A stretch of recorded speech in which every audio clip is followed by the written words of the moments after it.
વરસાદ આવે છે બહુ, એટલે આજે અમે બટાટા પૌવા બનાવવાના છે. ડુંગળીની કટકી થઈ ગઈ, બટાટાની થઈ ગઈ, મરચાંની થઈ ગઈ, લસણ બાકી છે. હમણાં લસણની કરી નાખી. અહીંયા છે પૌવાનું પડીકું.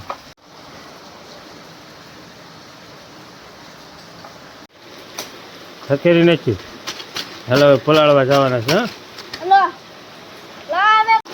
પૌવા હવે પલ્લી ગયા છે. થોડીક એને ફૂંકાવા દેવાના છે. અંશુભાઈ પૌવા પલ્લી ગયા છે. હવે એને થોડીક ફૂંકાવા દેવાના.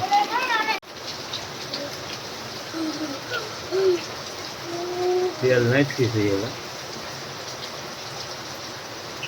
500 પાવડા નાખી દે એટલે ઉપાડી નહીં.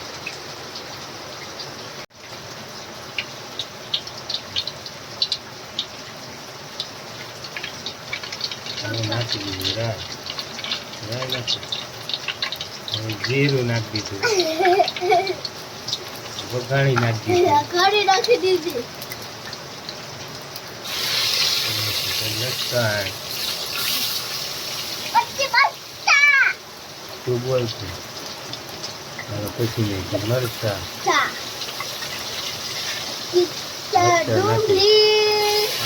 બટેટા પછી ડુંગળી નાખી દીધું. હમણાં હલાવવાનું. કાંદાના બટેટા આંટીના બટેટા મીઠું નાખે છે તારીમાં મીઠું. હવે હલાયતા ખરું છે. હલાવે છે.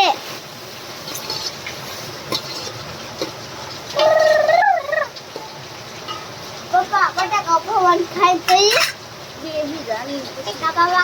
2-5 મિનિટ ઢાંકી દે. ત્યાં બધી સડી જાય. હળદર પછી નાખી દીધી, હળદર નાખી દીધી છે. હળદર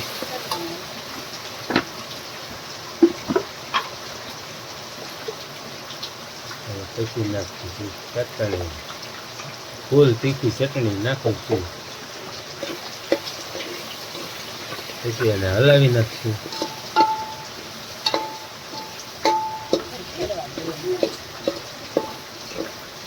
હાલો આને ઘડીક 5 મિનિટ ચડવા દઈએ. હવે ઉચકાવી જોઈશું.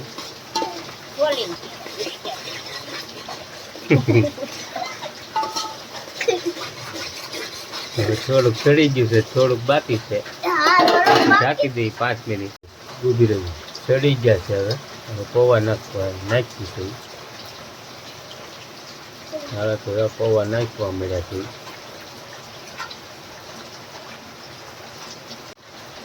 પૌવા નાખી દીધા છે. હવે એને હલાવી નાખીએ. હલાય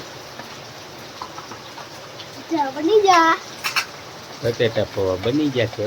હમણાં અમારે થોડાક તળવા દઈએ, પછી અમારે હમણાં હરિહર કરવાના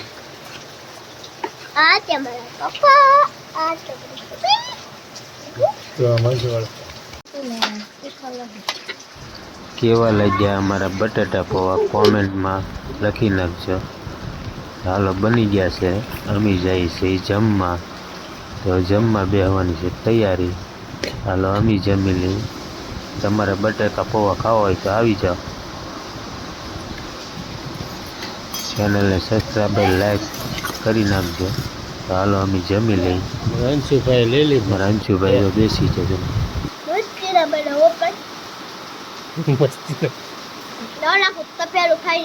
તીખા છે ખાતો તો હોય ને